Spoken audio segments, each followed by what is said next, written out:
صلوات إذا غشى أشرف الرصد الأمطار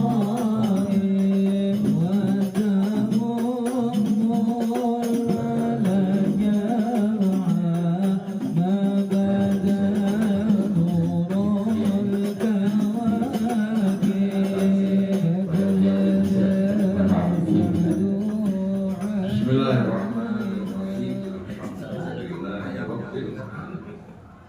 Allahumma sholli ala sayyidina wa nabiyyina Muhammadin wa alihi thayyibin wa sahabatihi al-ghurril bayan. Assalamu alayka ya Rasul. Kalau salam biasanya langsung. Tidak usah assalamu alayka ayyuhan nadir. Kita alhamdulillah bisa langsung salam Rasulullah dan dijawab juga. Assalamu alayka ya Rasulullah. Wassalamu alaikum ya ahla baiti Rasulillah wa sahabati Rasulillah. Wassalamu alaina wa ala ibadillah shalihin. Wassalamu alaikum warahmatullahi wabarakatuh. Allahumma atina min indika rahmah wa 'allimna min ladunka ilman nafi'an wanfa'na bima 'allamtana. Wa'adu, alhamdulillah kita bersama-sama kembali berkumpul didampingi Ustaz Ahmad Zayadi Amin yang tidak asing lagi, Bapak Ibu yang dirahmati Allah, terus ibu-ibu pun yang punya anak alhamdulillah ikut hadir sama-sama. Mudah-mudahan rahmat keberkahan Allah curahkan pada kita. Nah, para jamaah sekalian, pagi hari ini saya ingin bicara mengenai salah satu rukun iman. Rukun iman yang terakhir. Rukun iman yang terakhir itu beriman kepada. Nah, saya ingin bawakan dengan berlatar belakangkan Al-Quran, bukan berlatar belakangkan kelompok dan golongan. Karena umat Islam diharu-birukan dalam persoalan takdir, hubungannya dengan amal perbuatan manusia. Jadi bicara mengenai takdir, hubungannya dengan amal perbuatan manusia. Kemudian juga dikaitkan dengan ilmu Allah. Apa bedanya antara takdir dan qada? Saya bicarakan hal ini karena kebetulan di radio kita, televisi kita, pertanyaan yang paling banyak seputar ini. Apalagi banyak penceramah-penceramah menyampaikan hal yang membingungkan. Di antaranya, takdir itu apa saja yang ditetapkan Allah Subhanahu wa Ta'ala, baik sudah terjadi atau belum terjadi. Kalau sudah terjadi namanya qada. Padahal kalau kita kembali ke dalam Al-Quran, merenungkan dan memperhatikan penggunaan Al-Quran terhadap kata takdir dan qada beda dengan apa yang selama disampaikan oleh sebagian orang. Pertama-tama saya akan mulai dengan ilmu. Kita semua mengetahui dalam Al-Quran, qul la ya'lamu man fis samawati wal ardil ghaiba illallah. Katakan, tidak ada yang mengetahui hal-hal yang gaib, baik mereka di langit maupun di bumi, kecuali hanya Allah. Kata gaib dalam Al-Quran kalau kita perhatikan, terkadang dipergunakan untuk sesuatu yang lampau yang tidak kita ketahui. Contohnya, dzalika min amba'il ghaibi nuhihi ilaik. Itulah berita-berita gaib yang kami sampaikan padamu wahai Rasulullah. Itu cerita mengenai Nabi Allah Zakaria ketika melakukan undian untuk merawat Sayyidah Maryam. Jadi kan cerita gaib bagi Rasulullah. Betul? Ini terkadang kata gaib digunakan untuk apa-apa yang lalu. Dengan sendirinya Nabi tidak mengetahui hal ini kecuali kalau diberitahukan oleh Allah. Begitu juga berita-berita gaib yang akan datang. Di antaranya mengenai apa yang dialami manusia dalam kubur, hari kebangkitan, hari hisab, pembalasan, surga, nerakanya. Ini semua merupakan hal-hal yang gaib, yang wajib untuk kita imani. Lalu bagaimana Allah? Apakah Allah Subhanahu wa Ta'ala eksistensi yang gaib? Sama sekali tidak. Oleh karena itu Nabi Ibrahim ketika dia berdialog bersama mereka yang menyembah bintang, yang menyembah api, dia berkata, "Falamma janna 'alaihi al-lailu ra'a kawkaban, qala hadha rabbi, falamma afala qala la uhibbul afilin."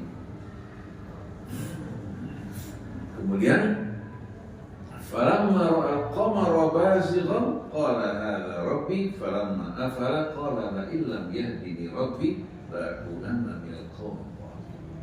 di hadapan orang-orang musyrik, dia ingin mengajak mereka berpikir dengan logika mereka. Dia melihat bintang, melihat planet.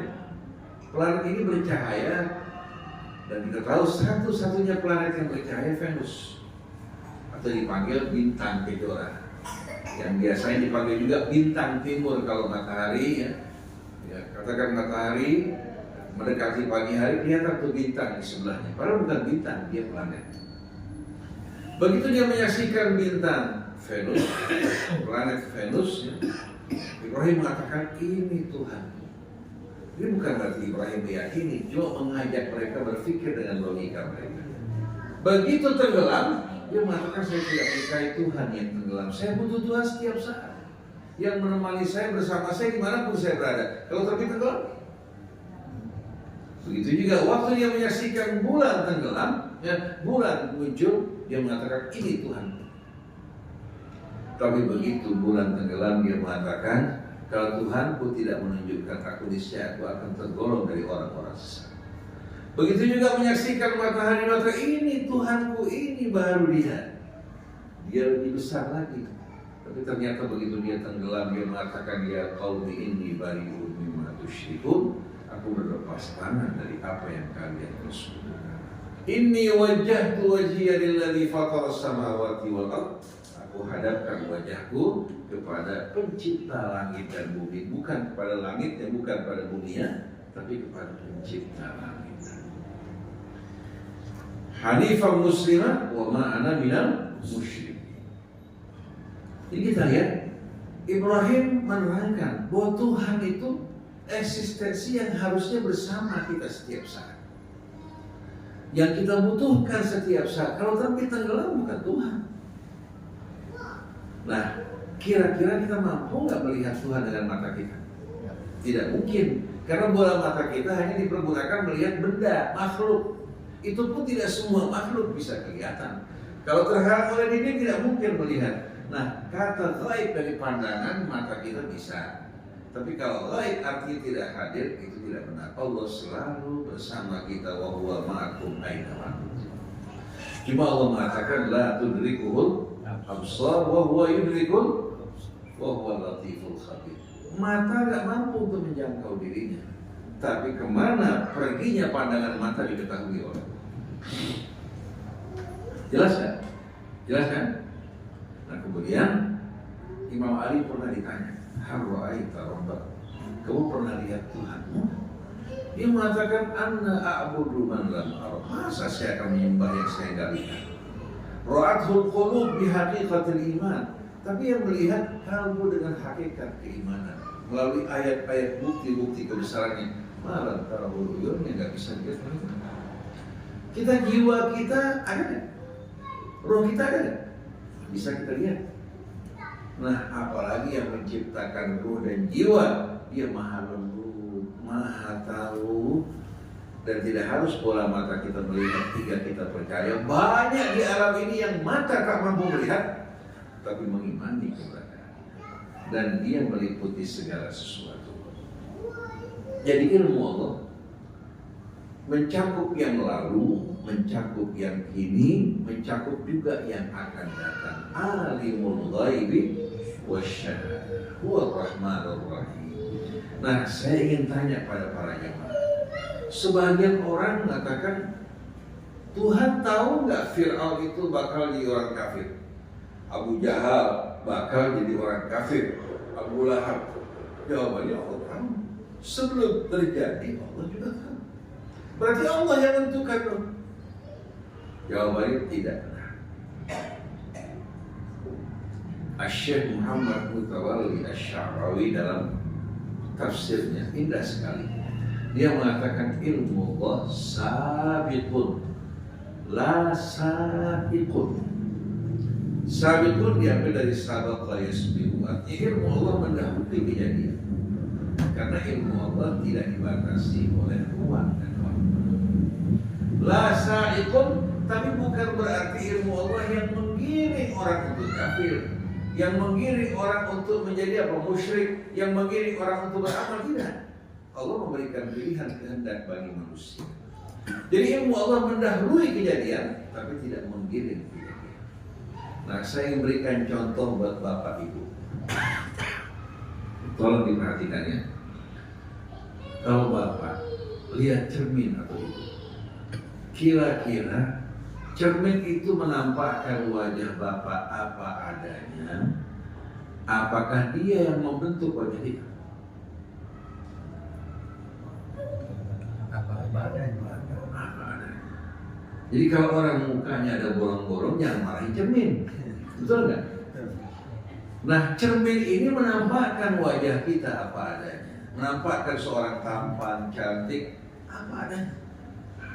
Tapi kalau orang mukanya belang, ya cermin nggak bakal berkolusi sama dia, nggak bakal bikin dia apa.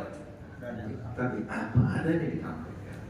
Nah, ilmu Allah kita umpamakan bagaikan cermin yang menampakkan yang lalu, yang kini, dan yang akan datang. Setiap manusia diciptakan Allah dalam keadaan suci, bersih, al-fitrah. Lalu Allah utus Rasulnya, turunkan kitabnya, berikan kita akal, berikan kita kehendak. Nah, pada apa yang menjadi pilihan kehendak kita bakal ditanya.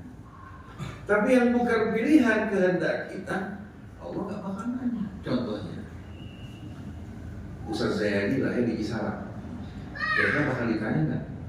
Kenapa bukan lahir di Mekah? Gak mungkin sama sekali. Itu kan? Kemudian ditanya, Bapak ibu kamu fulan dan fulan, kenapa harus fulan dan fulan? Kenapa bukan fulan? Mungkin gak Allah bertanya? Jangankan Allah, kalau ada manusia bertanya kayak begini, dia gak waras. Masa Allah yang maha sempurna akan bertanya pada manusia pada sesuatu yang Allah ciptakan? Mustahil. Begitu juga kenapa kamu lahir sebagai orang Sunda, sebagai orang Jawa, sebagai orang Arab? Kira-kira itu pilihan dia apa ketentuan Allah? Oleh karena itu kenapa dibanggain? Itu pilihan Allah kan?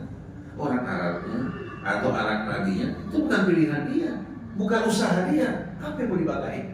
Tapi Allah memuji dengan apa yang Allah berikan. Liyabluwakum ayyukum ahsanu. Tapi pada apa yang kita lakukan dengan pilihan kita, di hadapan kita ada makanan halal, ada makanan haram. Kebetulan yang halal kurang enak, yang haram enak. Dari hasil korupsi, dari hasil nggak benar. Nah, kira-kira yang kita pilih yang mana? Itu bakal ditanya. Karena itu kembali pada pilihan kehendak kita. Dan bukan Allah yang mengendalikan. Qul innallaha la ya'muru bil fahsya. Allah nggak pernah menyuruh orang berbuat keji atau melakukan perbuatan yang tidak. Oleh karena itu, Bapak Ibu sekalian, kita dapat memilah takdir Allah terbagi dua. Satu yang mubrom, satu yang mu'allaq. Cuma saya contoh yang diberikan ini membingungkan.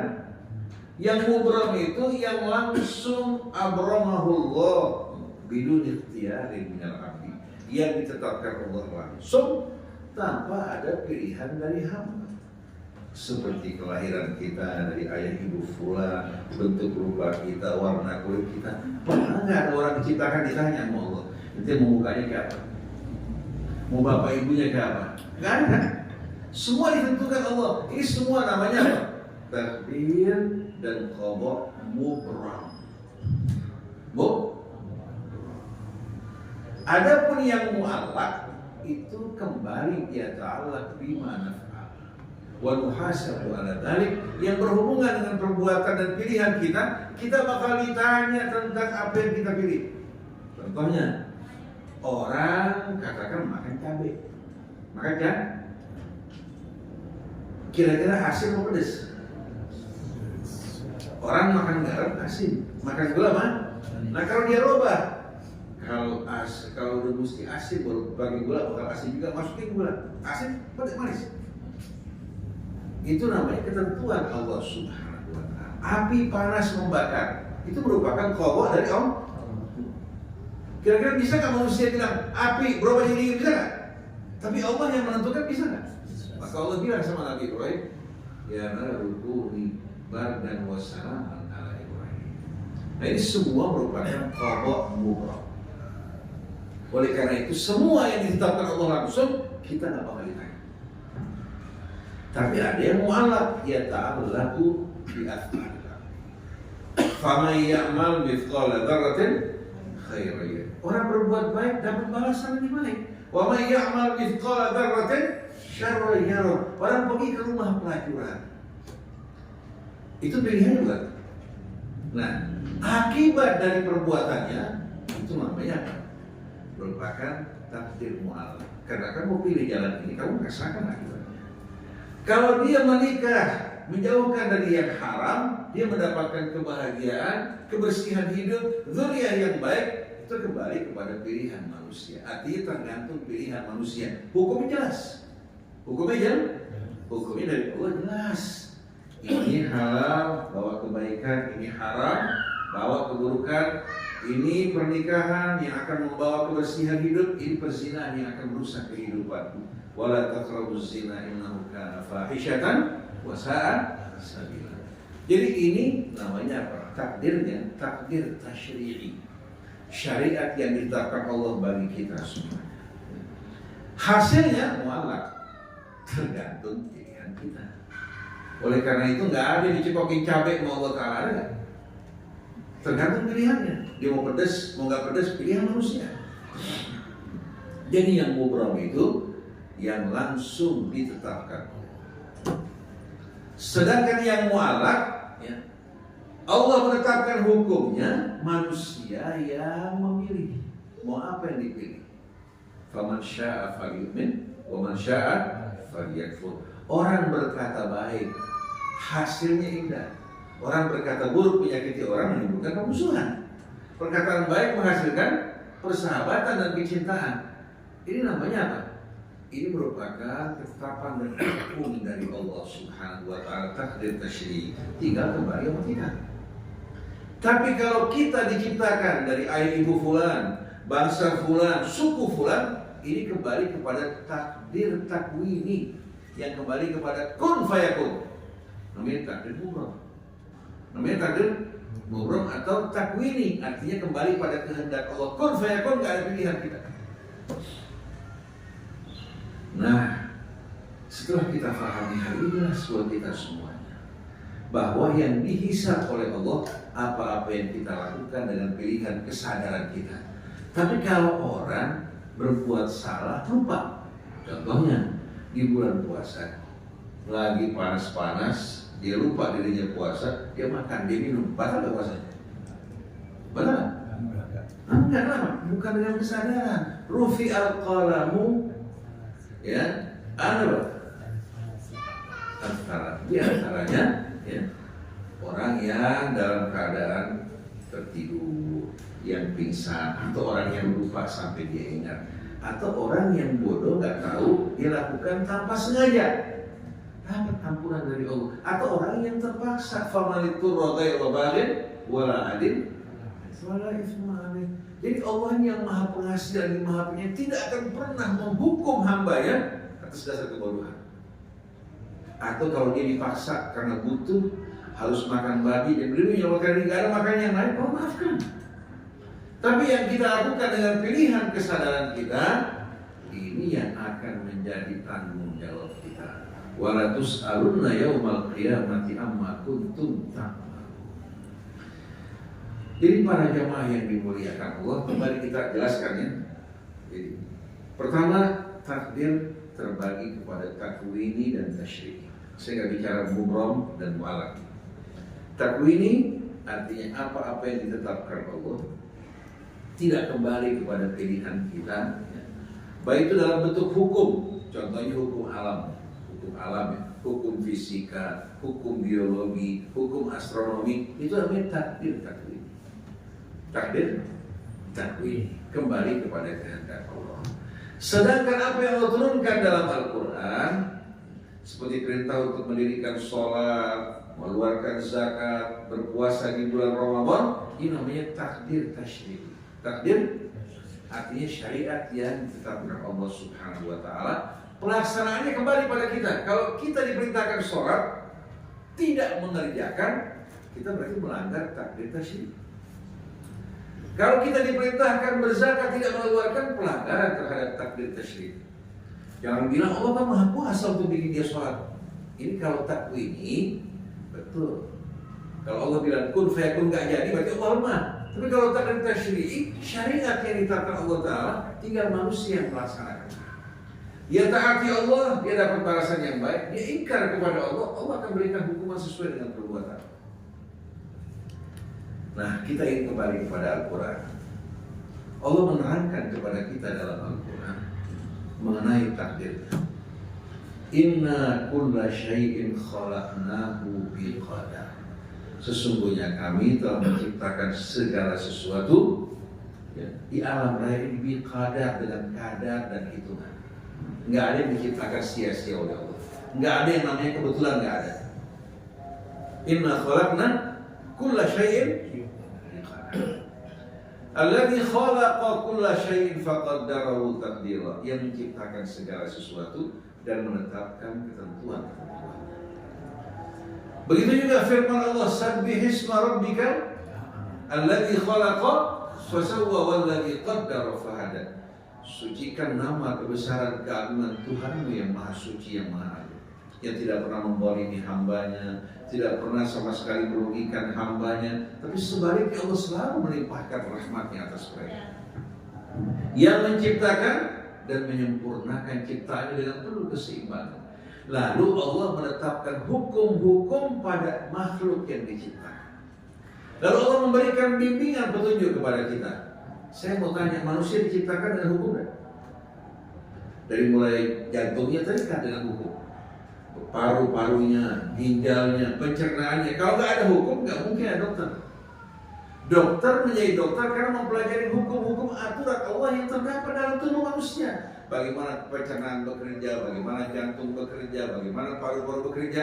Kalau dia sakit, berdasarkan ilmu yang Allah ajarkan, yang mereka petik dari manusia, Allah Subhanahu wa Ta'ala bimbing manusia bagaimana menjaga kesehatannya, memulihkan kesehatannya, menghindari apa-apa yang berbahaya buat dirinya. Karena tubuh manusia terikat dengan hukum. Dan hukum ini merata, bukan hanya untuk orang Depok, untuk orang Indonesia, untuk orang Baratnya, untuk Arabnya, Cinanya, hukum Allah sama, nggak berbeda. Kalau nggak bingung dokter dong, betul nggak? Dokter orang Depok lain, tapi semuanya sama.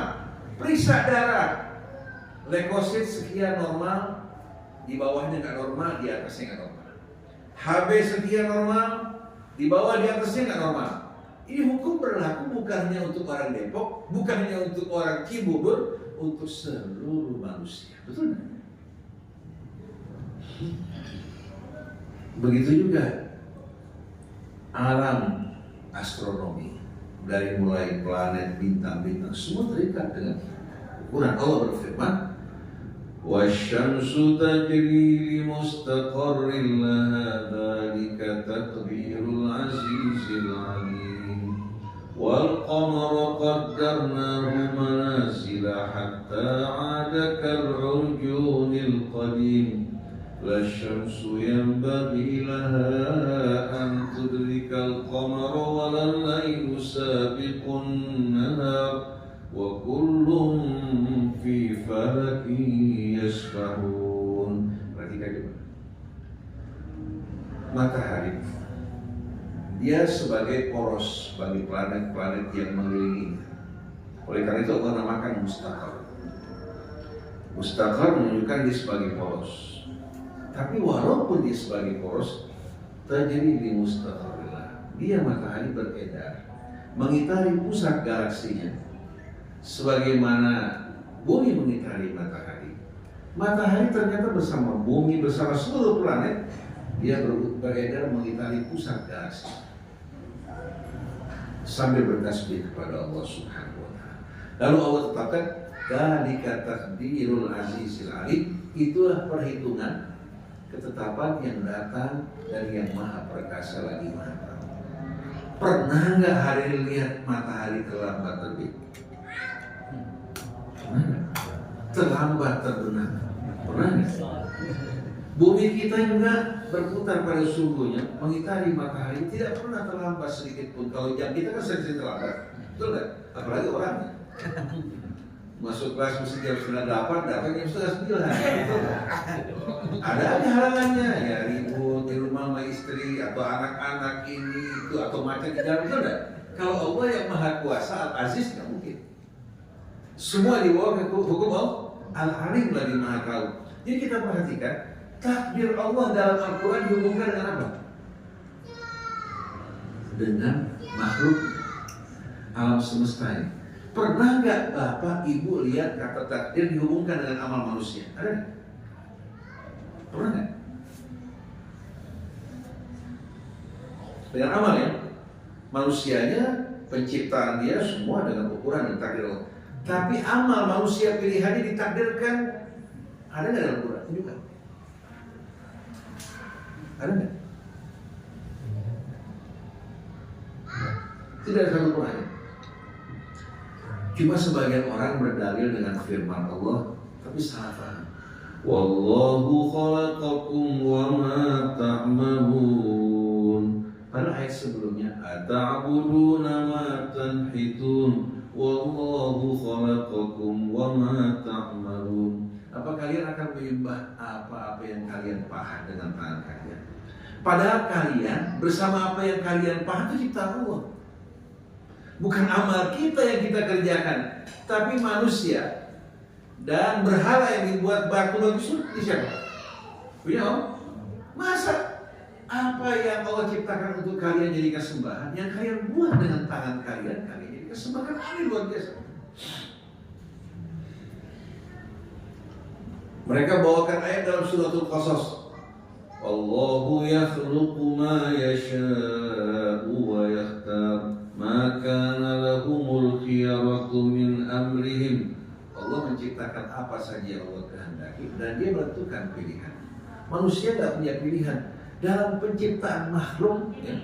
Nggak ada pilihan. Allah yang pilih kita jadi orang Arab, orang Sunda, orang Cina, bentuk rupa kita, semua pilihan Allah. Hukum-hukum. Tapi kalau berkaitan dengan amal kita yang bakal ditanya sama Allah, ya dikembalikan pada pilihan kita. Kalau nggak mungkin namanya khalifah. Jadi dalam Al-Quran tidak ada satupun ayat ketika berbicara mengenai takdir dihubungkan dengan amal yang kita lakukan. Tidak.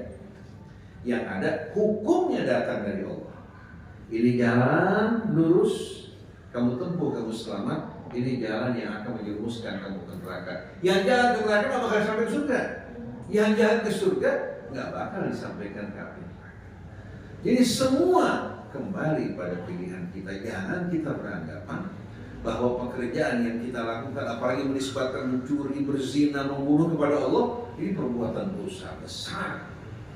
Ada seorang murid, gerah ya mah, tapi ini setiap keringat yang netes kalau kita belajar, insya Allah membersihkan dosa kita. Insya Allah dibebaskan dari keringat di padang mahsyar nanti yang memudahkan kita. Alhamdulillah kalau kita dalam kebaikan, hati bahagia, apapun yang kita lakukan, sabar sedikit. Kita makan bakso.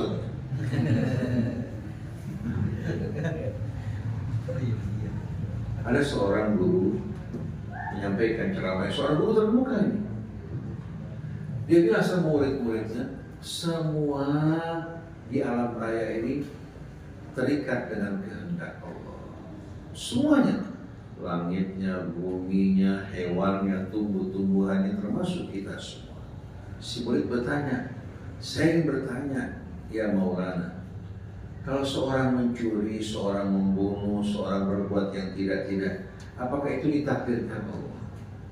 Iya, semua ditentukan oleh Allah. Kalau gitu kenapa kita dihisab di hari kemudian nanti?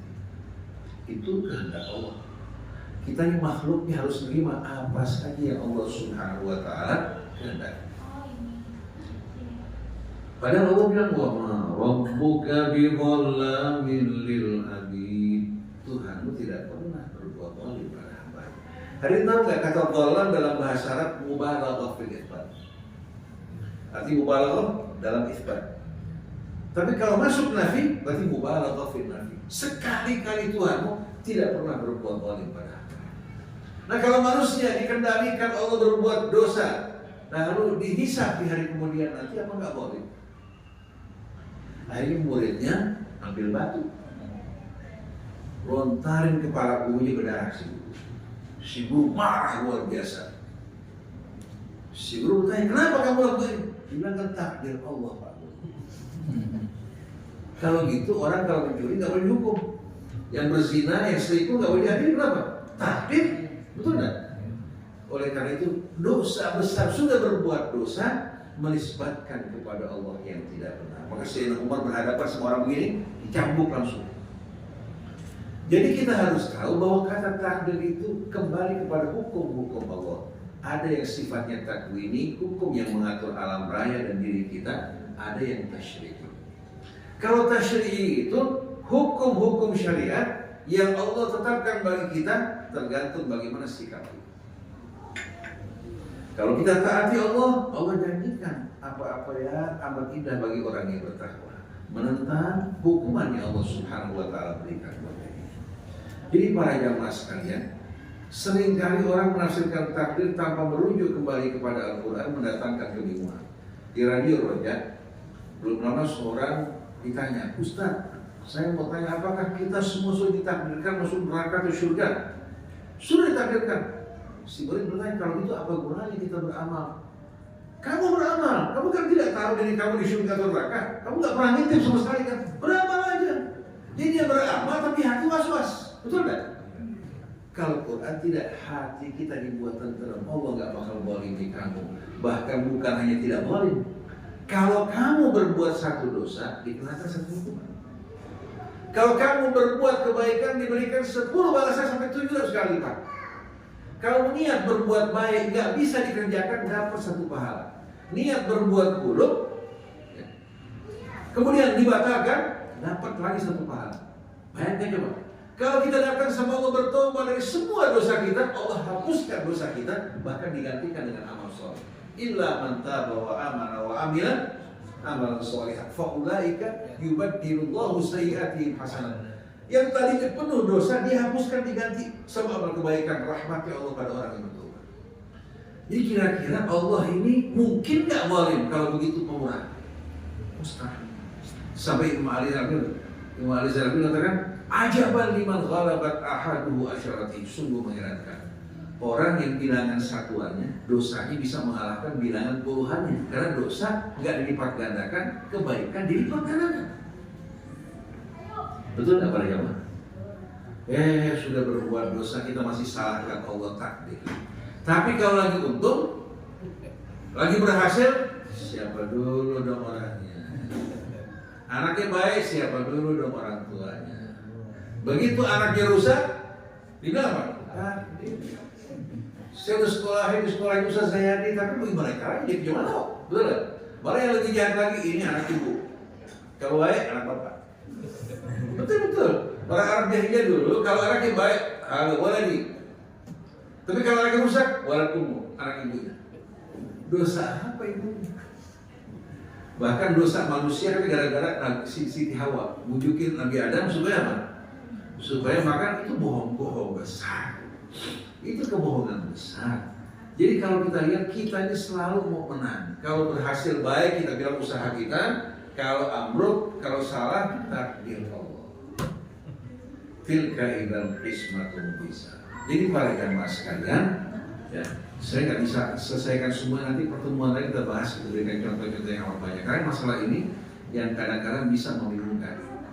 Cuma saya ingin meluruskan, kalau mau dengarkan Rasul di televisi Rasul, TV Rasul, takdir dan amal manusia. Contoh-contohnya amat banyak sekali. Dan semua dari Quran. Kita nggak bicara kecuali dari Quran. Tapi begitu masuk riwayat Israiliyat, itu yang rusak. Contohnya, ada sebuah hadis di Israiliyat. Nabi Musa berdebat sama Nabi Adam. Gara-gara kamu, akhirnya kita jadi apa? Diturunkan ke bumi. Nabi Adam bilang, ini takdir dari Allah. Saya nggak bisa menolak. Akhirnya Nabi Musa mengalahkan Adam dalam debat. Ini sama sekali nggak benar. Nabi Musa nggak mungkin mengucapkan kata-kata itu. Dari pertama Allah mengatakan inni ja'ilun fil ardi khalifah. Cuma Allah tempatkan di surga biar kenal musuhnya supaya jangan ketipu. Begitu dia bertemu dengan setan mulutnya manis bahkan bersumpah di hadapan apa? Di hadapan Adam dan Hawa. Akhirnya mereka percaya. Kalau nggak ada pengalaman begini, kira-kira jangan bahan tipu lagi ya. Wa qasamahuma inni lakum alamin nasih. Ternyata walaupun sudah tahu ceritanya, kita masih sering ketipu sama setan. Betul nggak? Masih sering ketipu. Bukan sering lagi, hampir tiap hari kita ketipu sama setan. Ngomong sembarangan, mendengarkan sembarangan, mata melihat sembarangan. Di luar ngomongnya baik, sama keluarga ngomongnya nggak bagus, atau istri kadang-kadang marah-marah sama suami, ya, yang tidak pada tempatnya. Jadi kita tanpa kita sadari, hari-hari kita ini menjadi ladang syaitan kecuali yang selalu ingat Allah Subhanahu wa Ta'ala, yang berhusnudzon kepada Allah. Jadi kesimpulannya dari apa yang kita sampaikan tadi, ilmu Allah meliputi segala sesuatu. Tapi ingat, ilmu Allah mencerminkan apa adanya, mendahului peristiwa tapi tidak menggiring. Begitu juga berkaitan dengan takdir Allah, ada takdir takwini yang berkaitan dengan hukum-hukum yang Allah berlakukan di alam raya termasuk dalam diri kita, ya ini tidak bakal ditanya. Ada tasyri'i, aturan syariat yang Allah tetapkan bagi kita, pilihan kepada kita dalam beramal yang kita lakukan dengan kesadaran, dengan pengetahuan, itu yang bakal dihisab.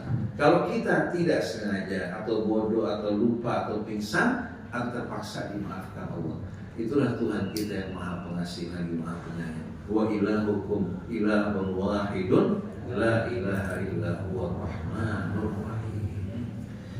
Nah, kita sekarang mau buka tanya jawab. Kita mau tahu sejauh mana pemahaman Bapak dan Ibu. Ada yang mau tanya saya?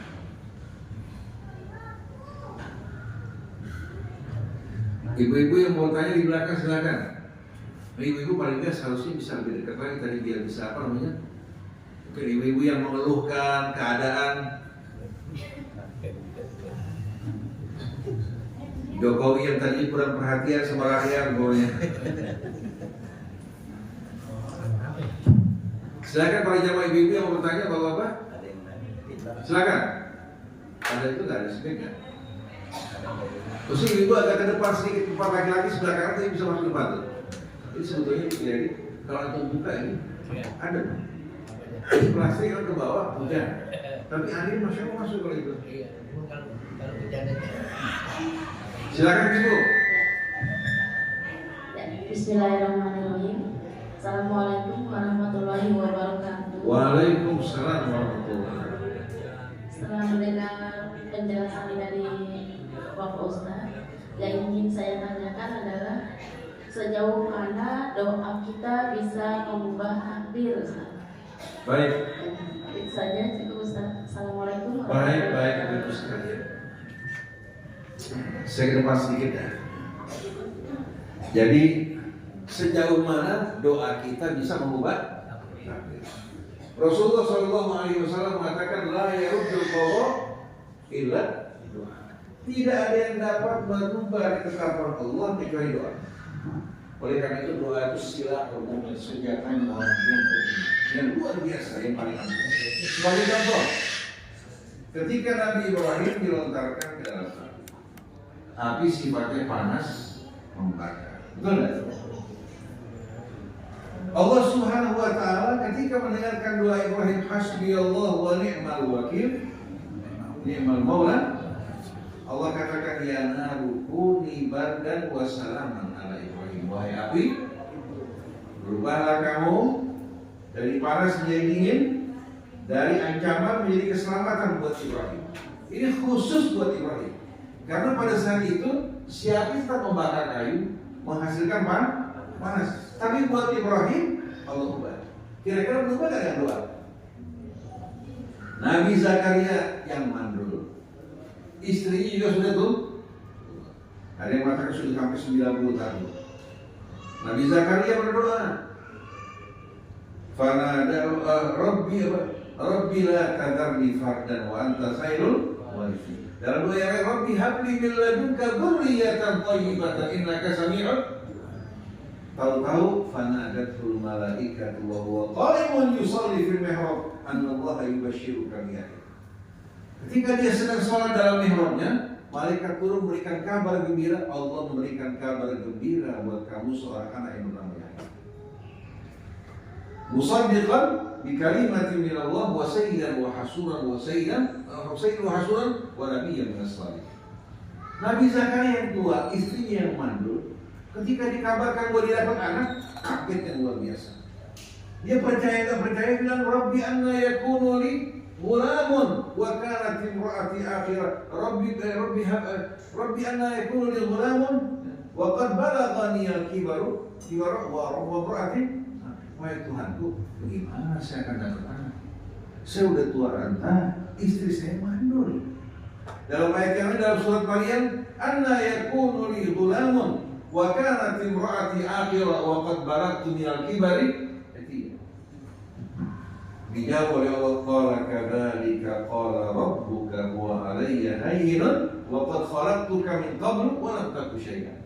Allah menjawab, demikianlah Tuhanmu berkata padamu, bahwa itu masalah sepele buat Allah Subhanahu wa taala. Sebagaimana sebelumnya kamu diciptakan tanpa ada sesuatu sebelumnya.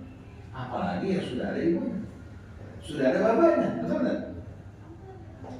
Jadi dengan doa dari Allah, Zakaria sudah tua, Allah anugerahkan seorang anak. Nabi Allah Ayub yang terkena penyakit, dia berdoa kepada Allah, Rabbi fanada rabbahu anni massani ad-durru wa anta arhamur rahimin, anni massani asyaitanu binusbin wa anta arhamur rahimin. Subhanallah, dengan doanya Allah sembuhkan penyakitnya.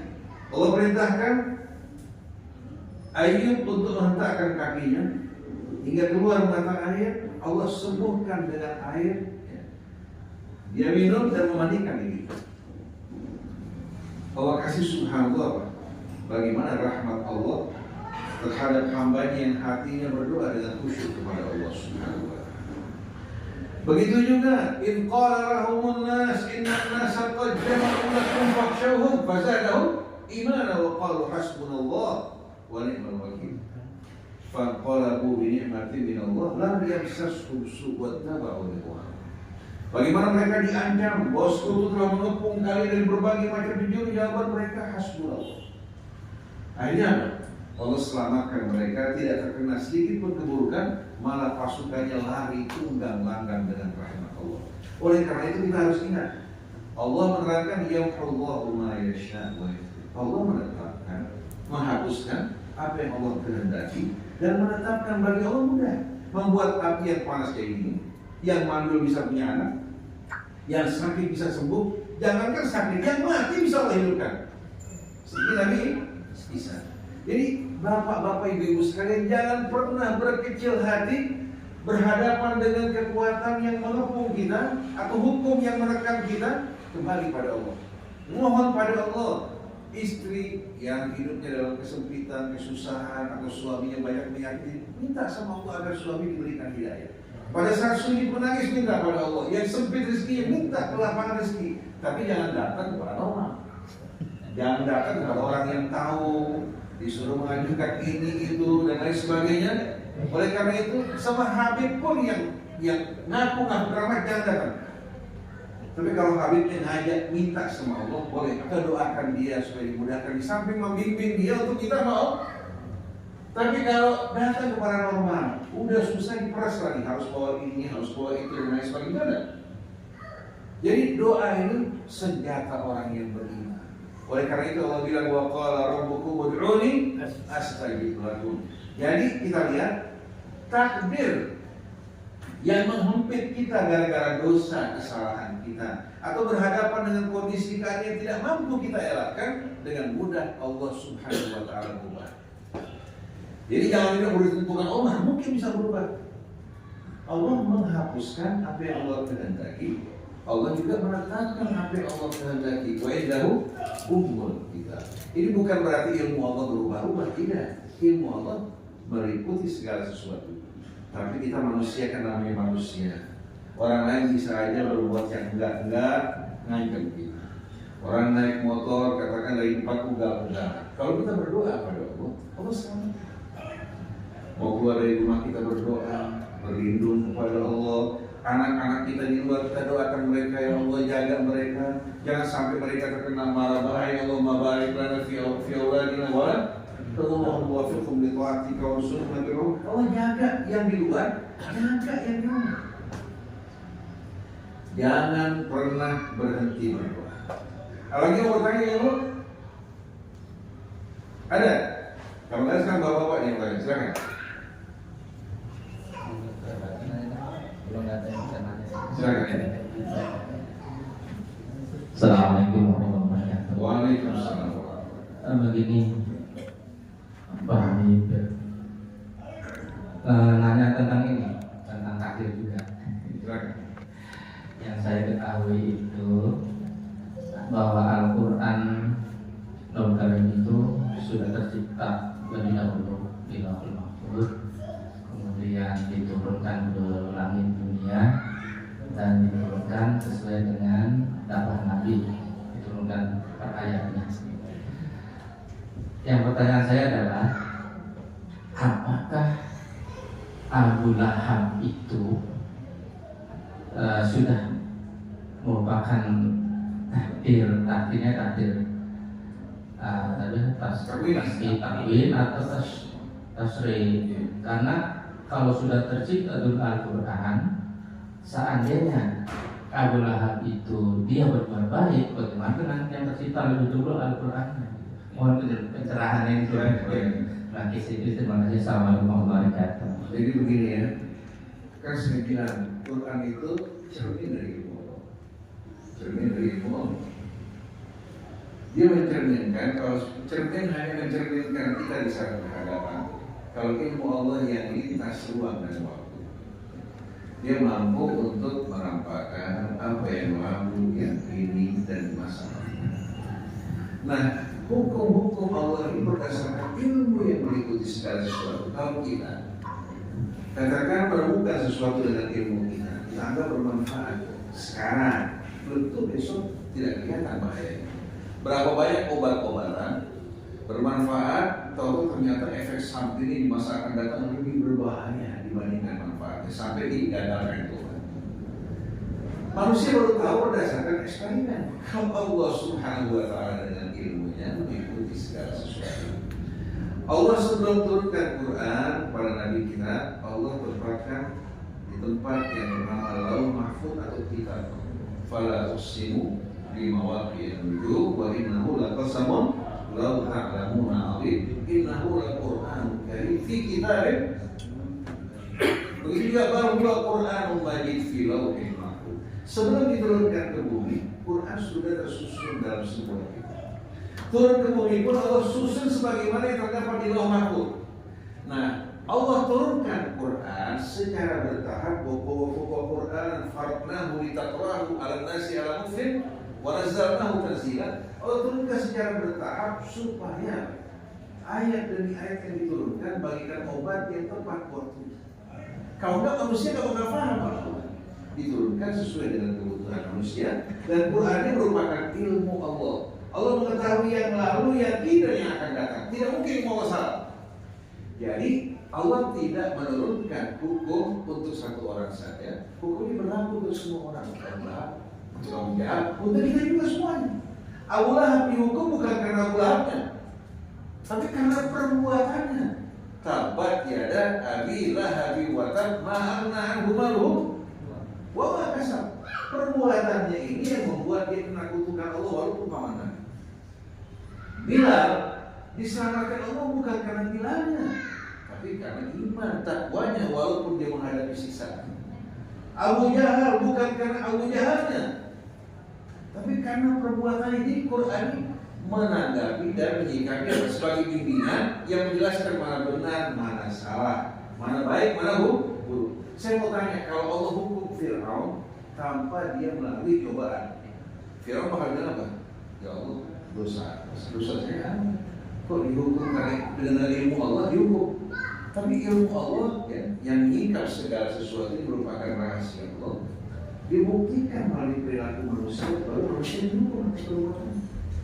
Jadi Allah tidak menghukum manusia dengan dasar ilmunya, tapi dengan bukti-bukti yang ditunjukkan oleh yang bersangkutan. Contohnya, kalau seandainya saya tahu si fulan ini berbuat zina, boleh nggak saya hukum dia tanpa saksi? Mesti ada paparan saksi kan? Artinya apa? Harus ada buktinya. Walaupun saya pastikan yakin bahwa dia berzina, bahkan ada 2 orang lagi saksi, 3 orang, nggak sampai 4 orang. Kalau saya umumkan, saya kena cabukan dalam perkara. Sedangkan yang berzina kan diserahkan hukuman. Tapi kalau dengan 4 saksi terlihat dia berbuat zina, berarti orang bukan punya malu sekali. Selagi tidak sampai 4 saksi, Allah masih tutupi dia punya perbuatan supaya dia bertobat kepada Allah dan tidak dipermalukan. Jadi kita bicara mengenai Abu Lahab, Abu Jahal, Quran tidak bicara mengenai Abu Jahal, Abu Lahab secara langsung, ya. Tapi bicara mengenai perbuatannya dia diusir, dikutuk oleh Allah karena perbuatannya menentang Allah. Tapi bila Ammar bin Yasir, Salman Al-Farisi, Abu Bakar, Umar, Uthman, Ali, mereka dikelompokkan dalam golongan orang-orang Islam karena akhlak dan perbuatan. Jadi kita harus tahu Quran tidak berbicara mengenai sosok seseorang, tapi bicara mengenai perilaku dan perbuatan manusia. Oleh karena itu jangan bilang ini ayat turun semua orang kafir. Kalau sifat kita sama, ya sama kita, betul nggak? Ini ayat turun untuk sahabat Rasul. Kalau sifat kita sama dengan mereka, Allah masukkan kita bersama mereka. Oleh karena itu Quran berlaku untuk setiap zaman, bukan disebabkan turunnya pada siapa. Abu Lahab, tabbat yada Abi Lahab wa tab, bukan hanya untuk Abu Lahab. Begitu juga istrinya, wa imra'atuhu hammalatal hatab, yang sifatnya sama dengan keduanya, orang Jawa, orang Sunda, orang Cina, orang Arab, bahkan walaupun keluarga Rasul, tidak ada diskriminasi sama sekali. Nah, yang mesti kita pahami bahwa Quran ilmu Allah. Kalau ilmu Allah nggak seperti ilmu kita, dari nggak ada nambah pelan-pelan. Kalau ilmu Allah, alimul ghaibi wasyahadah. Nah, di sini kita lihat ya, bahwa seringkali kita salah paham bisa bicara mengenai ilmu. Saya bukan orang yang punya wewenang untuk bicara mengenai ilmu, tapi dari ayat Quran yang memberikan petunjuk kepada kita. Kalau kita kan boleh begitu Nabi Syahid min ilmihi illa bima syaa, Allah ajarkan dalam Quran, itu yang kita ikuti. Allah Maha tahu segala sesuatu, tapi ilmu Allah tidak pernah menekan mengiring orang untuk berbuat maksiat atau mendorong orang untuk berbuat kebaikan. Tapi kalau membantu ya, orang melangkah untuk kebaikan, Allah setuakan. Orang doa kepada Allah, pendosa, Allah ampuni dosanya. Rahmat Allah lebih cepat kepada hambanya daripada kita kepada Allah. Kurang apa lagi Allah bayar kita. Demikianlah para jamaah sekalian, sudah setengah 10. Mudah-mudahan jalan tepat Allah lebarin. Kalau dia punya rezeki bebasin rumah depan dia, orang masuk era kan? Insya Allah. Dulu Masjid Haram, tahun 70 sekian saya datang sana. Kalau aku melihat itu masih kumuh luar biasa, luar. Pasar saya, kemudian jembatan besi, air juga sudah keluar. Sekarang lokasi alhamdulillah luas kan? Kemudian tempatnya insya Allah luas kan? Allah pindahnya ke surga sama orang-orang sekalian insya Allah. Yang penting jangan musuh-musuh. Hati saya menyayangi kerjasama dalam keriduan Allah, seperti tadi sudah disampaikan dari surat Luqman, tidak ada hidup yang lebih indah daripada kita hidup dengan mengikuti petunjuk. Demikianlah ikhwan akhwat yang dirahmati Allah. Mudah-mudahan Allah Subhanahu wa taala jadikan majlis kita majlis yang penuh dengan rahmat, ampunan dan keriduan Allah. Bismillahirrahmanirrahim. Alhamdulillahirabbil alamin. Allahumma shalli ala Muhammadin wa ali Muhammad. Allahumma ij'al jam'ana hadza jam'an تفرقا من بعده تفرقا معصوما ولا تجعل فينا ولا منا شقيا ولا محروما اللهم اغفر لنا ولوالدينا وللمؤمنين يوم يقوم الحساب اللهم بارك لنا فيما رزقتنا في اهلنا وذرياتنا وأسئلنا بهم وأسئلهن بنا واجعلنا هداة مهتدين ولا تجعلنا ضالين مضلين برحمتك يا أرحم الراحمين. سبحانك اللهم وبحمدك أشهد أن لا إله إلا أنت أستغفرك وأتوب إليك والعفو منكم والسلام عليكم ورحمة الله وبركاته. Saya permisi langsung ya, saya punya acara agak banyak kalau Sabtu Minggu ini. Subur tadi daerah mana? Daerah Kikias. Sampai di mana? Mudah-mudahan apa kita menyampaikan amanat Allah dan nanti jadi saksi di hari akhirat nanti. Sama-sama. Assalamualaikum. Bulan depan saya kawin beliau nih. Biasa. Demikian apa yang kita simak